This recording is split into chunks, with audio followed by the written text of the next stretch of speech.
দাদা, মাধ্যমিক পরীক্ষা যারা দিচ্ছে তাদের জন্য এমন কিছু বলো যাতে আগুন লেগে যায়। আজ এমন কিছুই বলবো যাতে আগুন লেগে যায়। আমার অনেকে বলে দাদা এমন কিছু বলো যাতে আমি ভালো রেজাল্ট করতে পারি। প্রথমে তুই বল, তুই কি ভালো রেজাল্ট কীভাবে করতে হবে এটা কি তুই জানিস না? তুই কি এতই বোকা?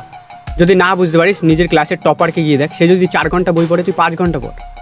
তাকে এই জিনিসটা সবসময় মাথায় রাখবি। কেউ যদি লাইফে কিছু করতে পারে, এই ভুল ধারণা রাখবি না ও কিছু জানে, আর যে পারে না সে কিছু জানে না।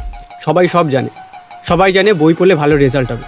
সবাই জানে যে ব্যবসা করলে মোটা টাকা ইনকাম হবে। শুধু তফাৎ হচ্ছে এক্সিকিউটে। কেউ এক্সিকিউট করে, কেউ এক্সিকিউট করে না। কারণ এক্সিকিউট করতে দম লাগে। আরও সরল বাংলা ভাষায় বোঝাচ্ছে। এই কিছুদিন পর মাধ্যমিকের রেজাল্টও চলে আসবে। দেখবি কেউ ভালো মার্কসে পাস হবে, কেউ টপার হবে, কেউ ফেল হবে। যে ফার্স্ট হয়েছে সেও জানতো বই পড়তে হবে, যে লাস্ট হয়েছে সেও জানতো বই পড়তে হবে, যে ফেল করেছে সেও জানতো বই পড়তে হবে। সবাই সব জানতো, কিন্তু যে এক্সিকিউট করেছে সে জানতো বই পড়তে হবে আর সে পড়েছে, অর্থাৎ এক্সিকিউট করেছে, সে ভালো মার্কস পেয়েছে। যে এক্সিকিউট করেনি সে পায়নি।